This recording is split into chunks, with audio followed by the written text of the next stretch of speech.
Well, go ahead, Don. Old trains are hard to find. Most have been scrapped so long ago.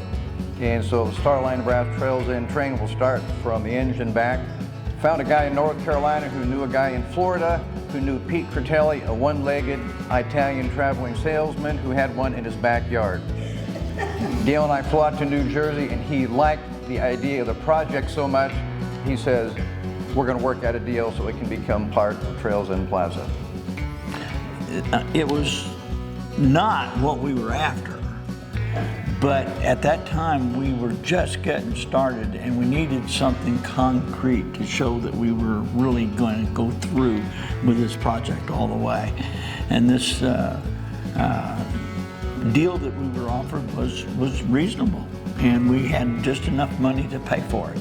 So we went ahead and ordered, made the contract, and then Mr. Ditzfield provided a truck to haul it back to Sedalia.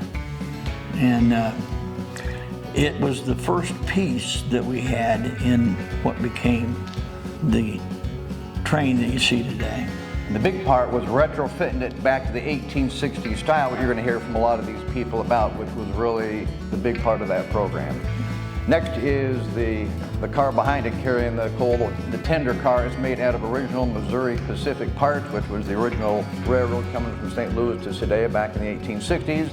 It came out of Kansas, and I went and hauled it back up here. So that was the tender car, that little car that'll hold. Then it was wood because they didn't know that coal burned more BTUs at the time.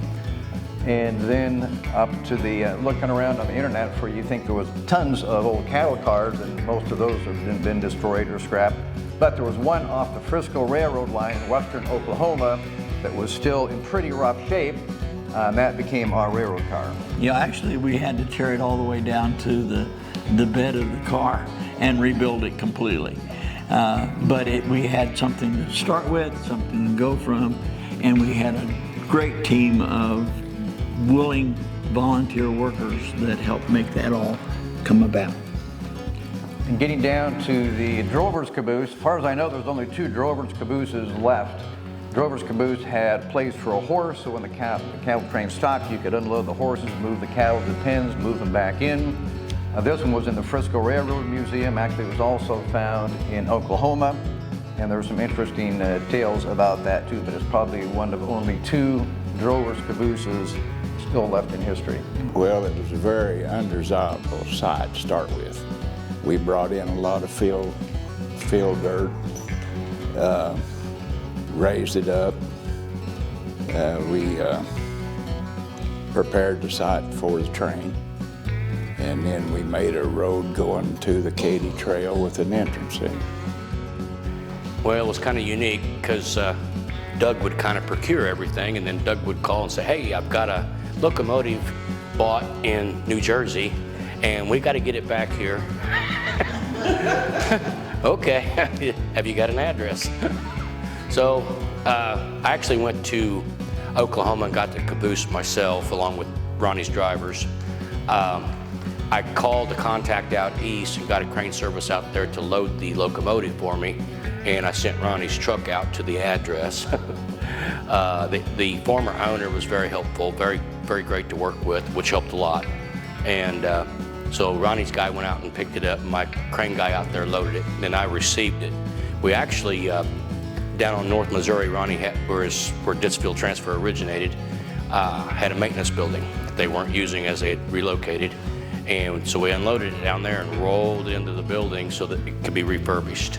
Before that, we then rolled it back out, moved it out to the site, and set it on the rail, as we did each car in it.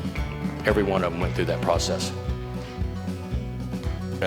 Well, the building, the cars were as big as the building, so we had to unload them outside. We put them on machine rollers, and we physically rolled it into the building, and then the same process bringing it back out. And then we'd load it on one of my trucks and take it to the site, or one of Ronnie's, whichever was available. Oh, just one of my cranes, yeah.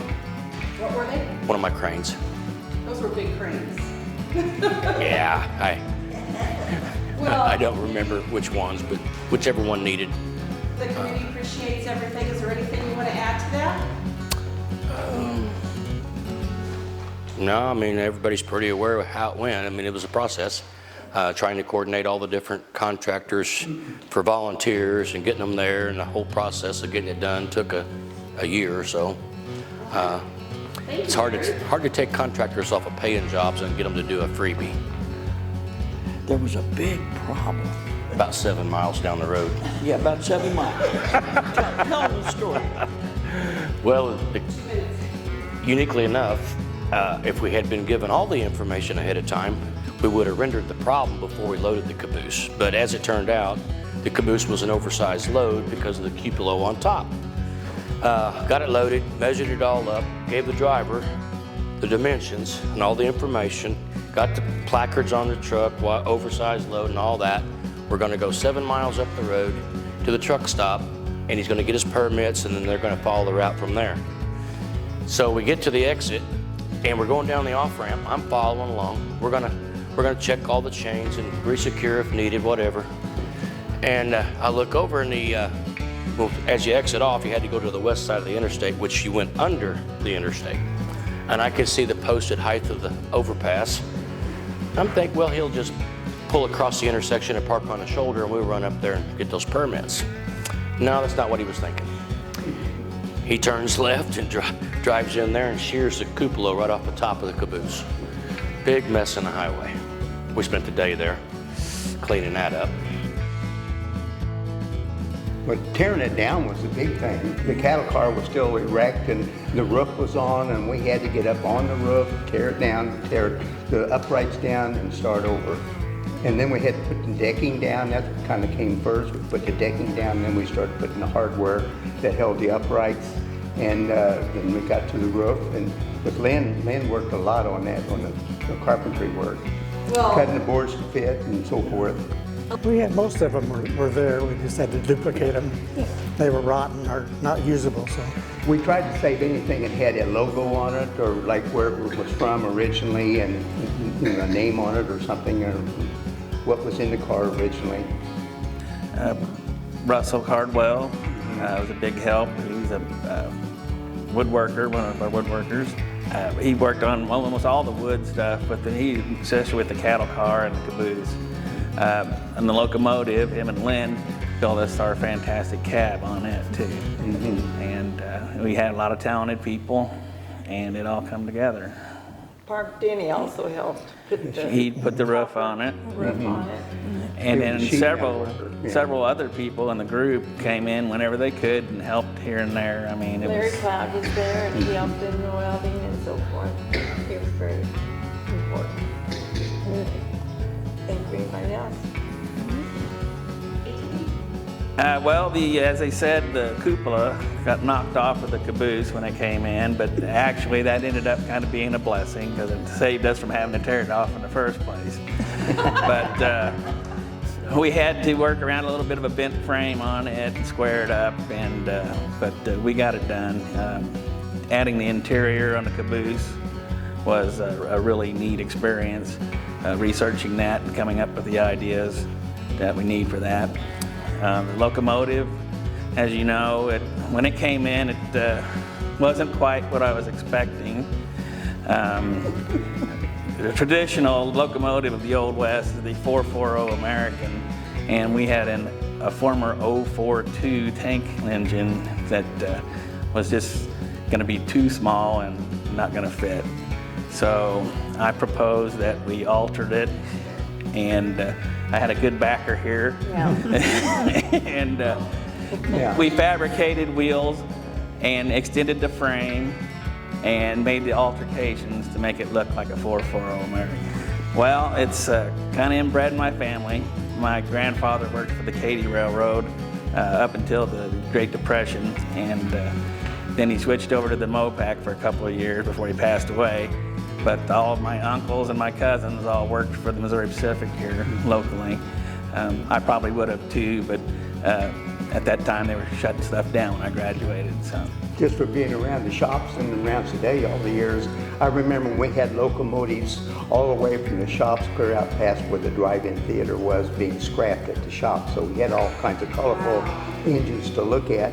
I want to mention that nothing has been mentioned about it before. That was a 1925 Porter. engine. That's who manufactured it.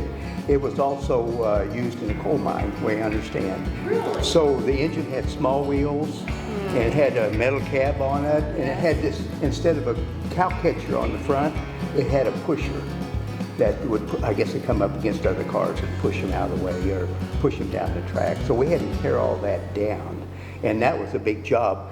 That was sledgehammer work, cutting and smacking and breaking it all in pieces, and we didn't have anything big there. Yeah, are we talking an electric or a gas-powered sledgehammer? No, Armstrong sledgehammer. So we did that. That took a couple of days, and Liz was out there and said, "We got to get this done. We got to get this." So you swung harder, you know. It was a group effort. We needed something to cut it up with. Liz went out and bought us a plasma cutter and made our life much easier there. It was gonna take us like 2 weeks to take off the cab. We were going with a propane torch, and the guy from Al's building came down and he said, "Oh my golly, Liz," he said, "You've got to get some, you gotta get a plasma cutter." So we went and purchased one, got it back. The guys took it off in a day. Yeah, didn't take long. Quite a ride. Is there anything we should look at? Also, the stack was not there. It had just had a short stack, and wood-fired locomotives had big funnel stacks, so I had to get that built. So I designed that, and I took it to W&M, and they press braked and fabricated for me. Then we installed it on top. Also, with the cow catcher, Jack drew it up on the CAD, and we had that built, and we welded for a while on that. Also, the headlight. I didn't know what the headlight was going to look like, so I got the material from Gary McMullen at W&M, and I had a couple pieces press brake, and I built that in my shop. And then the supports that hold the headlight, they were built out of the State Fair. I had them, I was teaching out there, and I had just retired, and they worked them out for me. So, and the uprights on the bell, I fabricated those and installed those. Out of solid brass. Anything else? I just want to add that W&M also helped fabricate the tender, and Wiseco helped us fabricate the wheels on the locomotive, and he also donated the whistle. So We needed publicity. We needed to keep this alive, to get people involved. And so one of the ideas that was primarily Liz's, that we would try to participate in parades.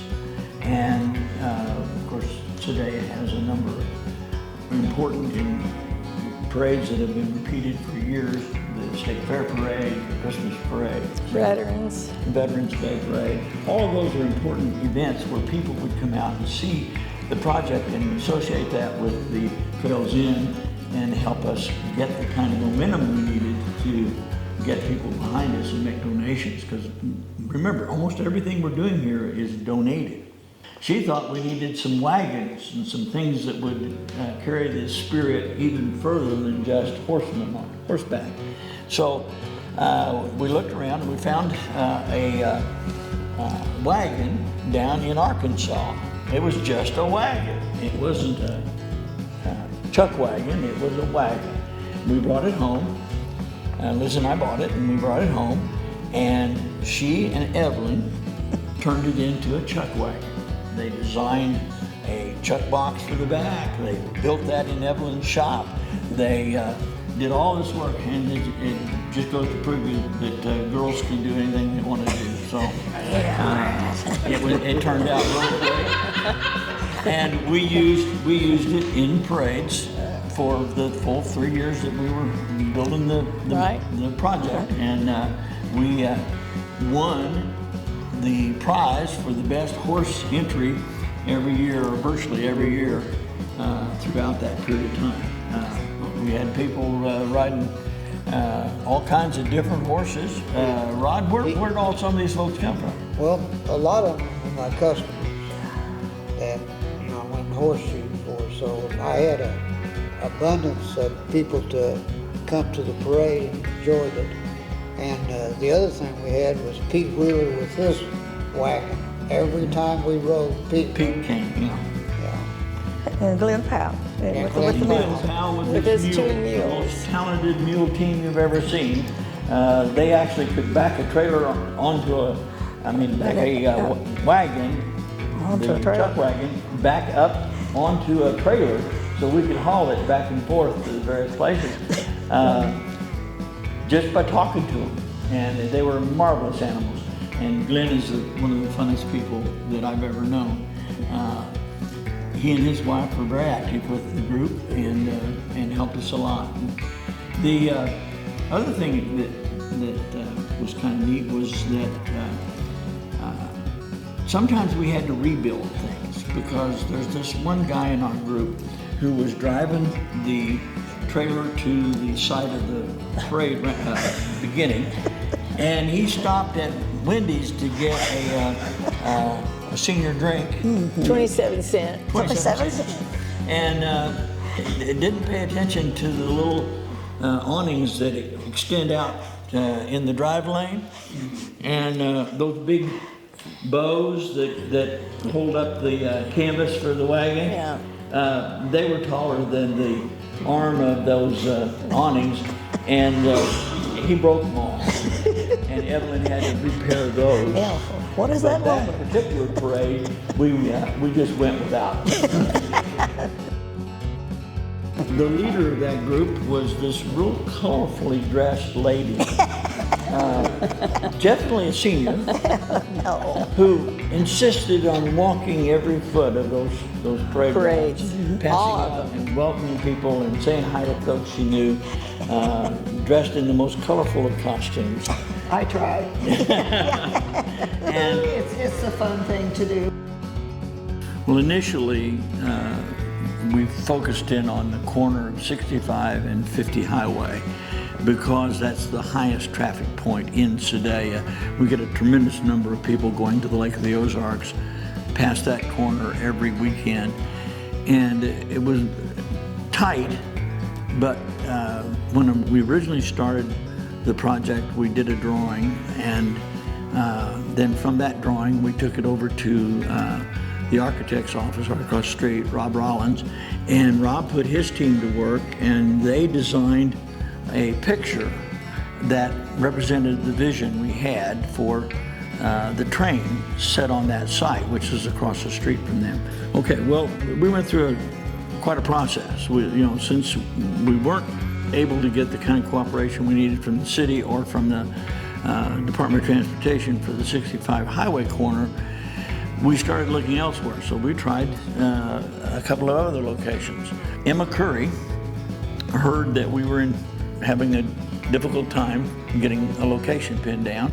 Liability was the issue. And because of liabilities and other things. But she said, well, Mike Parsons, Senator Parsons, has his offices in our building. I'm going to talk to Mike Parsons and maybe he can do something. And so she went to Mike.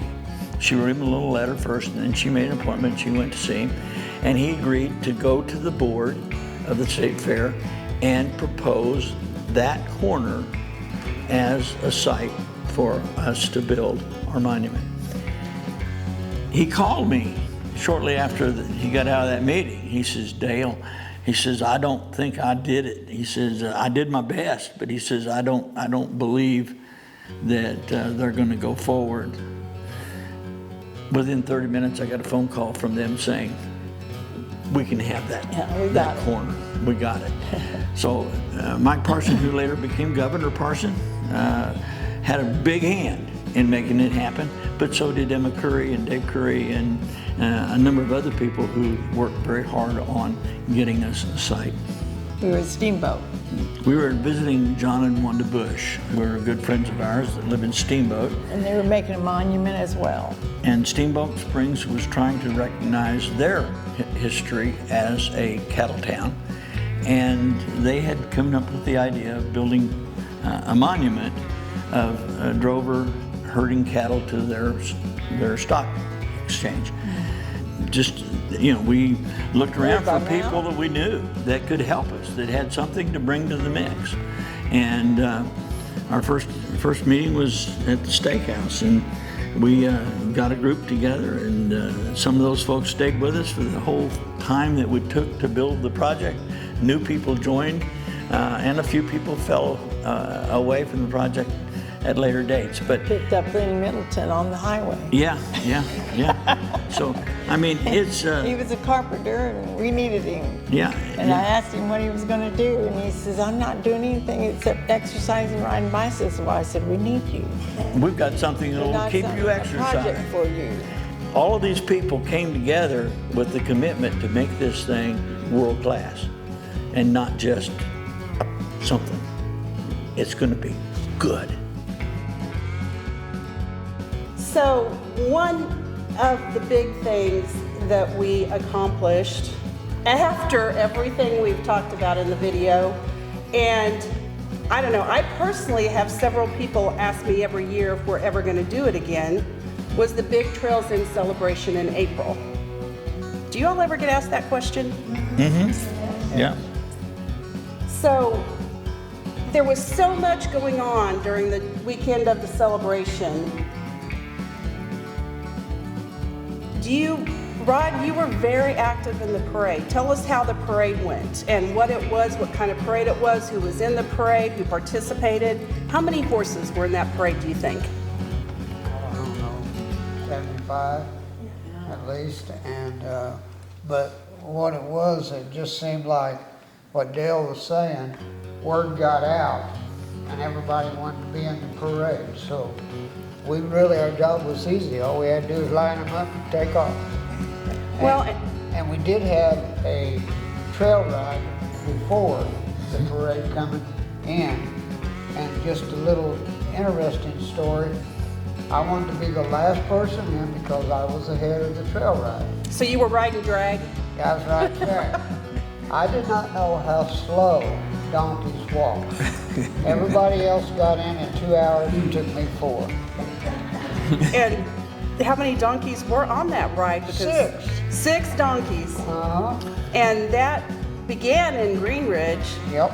And we ended at the fairgrounds where a lot of the people who came in to participate that weekend were camping. So I remember I created a Trails In Facebook page, and that was shared nationwide. We all have a lot of friends in the horse industry. I shared it with my friends. You and Jean Hood shared it with your friends, who shared it with friends, who shared it with friends. I know a lot of people kind of knock Facebook, but Facebook is the best way to bring people in, and I think that really contributed to a lot of people coming to the event. What were some of the other, outside of the parade? We had a country music singer, Dale. Well, on the parade, one of the things we had there was a stagecoach, and on the stagecoach was Michael Martin Murphey, who was doing a concert in conjunction with the rodeo that we had scheduled for that day. And Michael Martin Murphy, terrific performer. His song "Wildfire" was a big hit. He had done a concert for us earlier as a fundraiser that you had a big part into, and so did all of us. But that was a big deal. And Michael Martin Murphy auctioned off a guitar, and we got $3,000 for that. We made about 10 grand or better at that concert. He was there again for our Heritage Days celebration of completing the project. There was the rodeo, which was a bull riding rodeo. There was a chuck wagon races, which was a big event. We had a fiddler's contest headed up by Travis Inman, who's now deceased, but who was one of my classmates from Colcamp High School. And probably the best fiddler in the world. Yes, he's very, very good. And he ran the fiddler's contest. We had an art show that Madge ran. There was a huge art show, and the guest artist was Tex Wilson, who's a railroad buff and terrific artist that was there as our guest. Madge was very instrumental in designing brochures and flyers that committee members took all over the state of Missouri and surrounding states. Madge has a talent for putting things together, whether it was the dance, that we did the Western Swing Dance, where Dale and I will talk about that here in a little bit more in depth, but she was very talented when it came to making brochures and marketing. She's a graphic artist, and she's a classy lady. And I spent probably 6 months in her kitchen table working on different parts of getting this all together. We had a number of other things. We had the railroad buffs had a railroad show where they toy railroad. What do you call it? The So Jack, were model you railroad. involved in that? Model railroad. And there was a big train you brought in? Ken mainly headed that up, I believe, but yeah, I helped out with that a little bit too. We had artists there from all over the world, not only in painting, but also we had authors there, wrote Western stuff. We had a big show for that, and we had a quilt show that was going on the fairgrounds at the same time.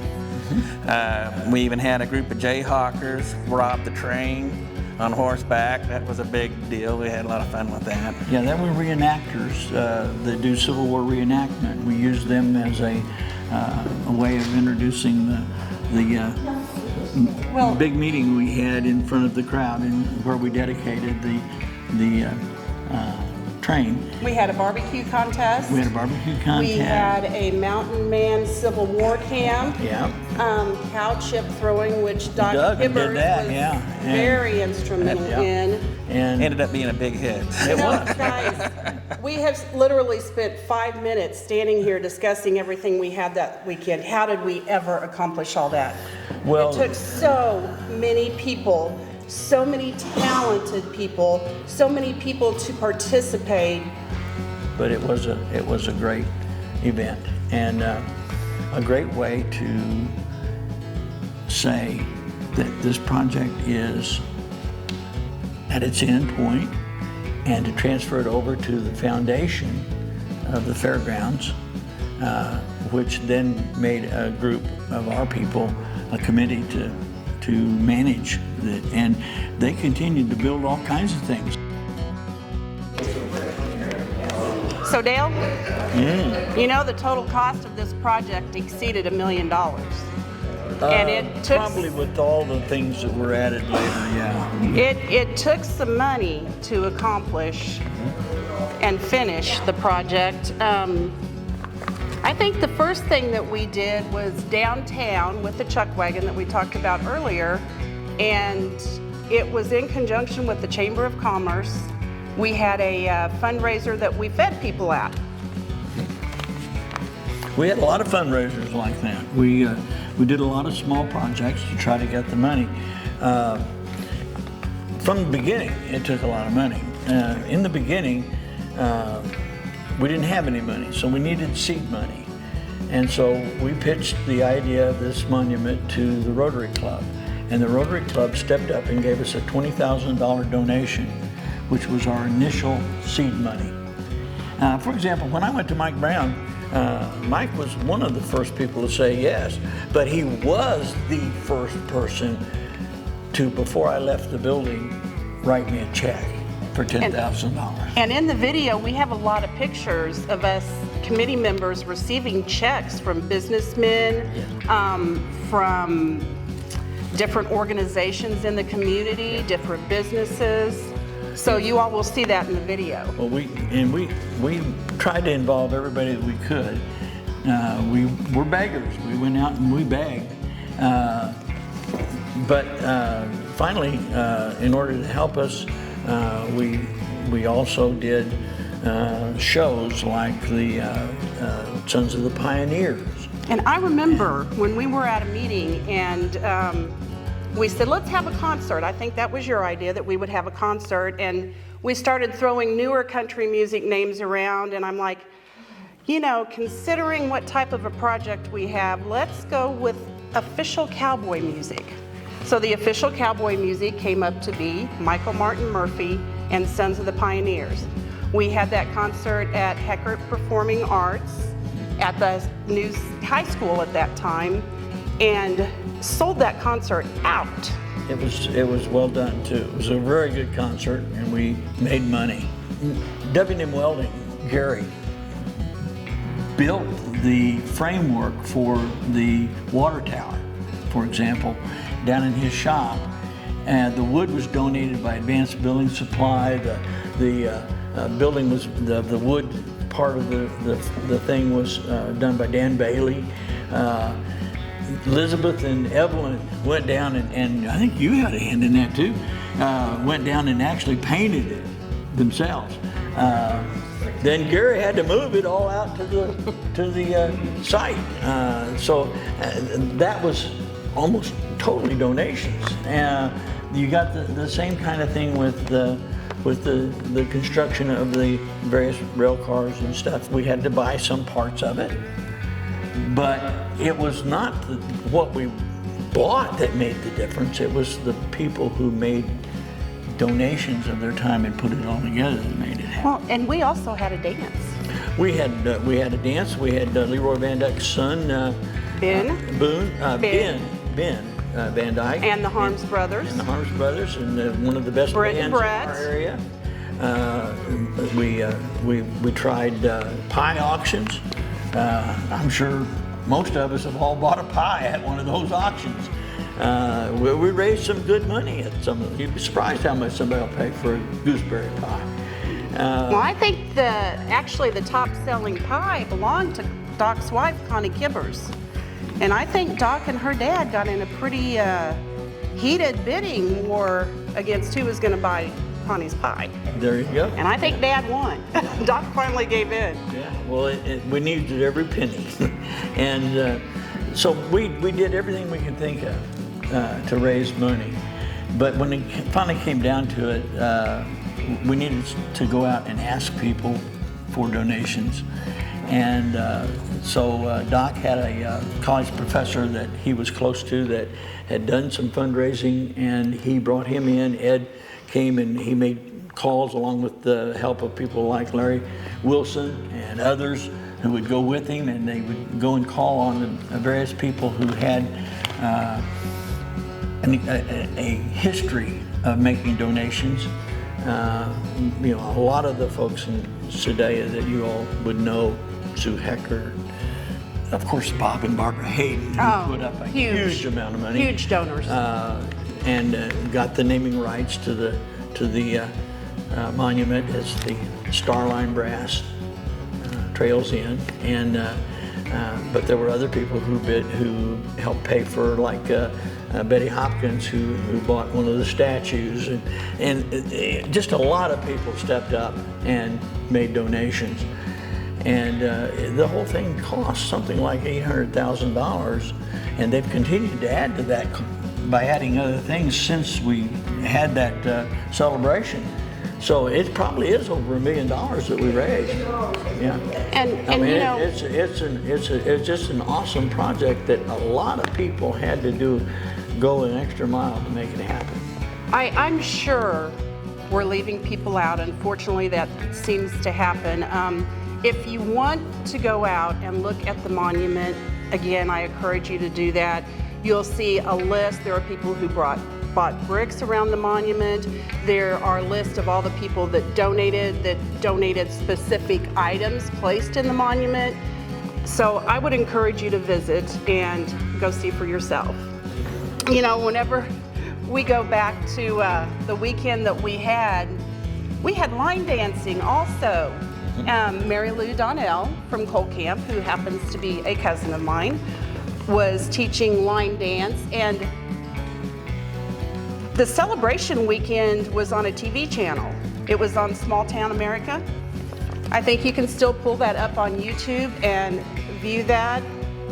Small town, big deal. We had a lot of good publicity. Of course, Madge had a lot to do with publicity, but yes, other people like Mr. Jenkins from the radio station and the newspaper people and everybody in Sedalia was out there supporting. I think you and I did a couple radio interviews, didn't we? We did. We sure did. But it's this spirit of giving that you only find in a small town.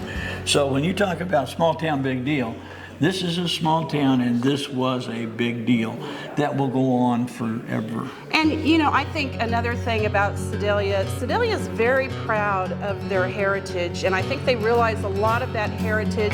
Sedalia and Pettis County continues to be an agricultural community, and I think this project really drove to those people and encouraged them to participate and attend.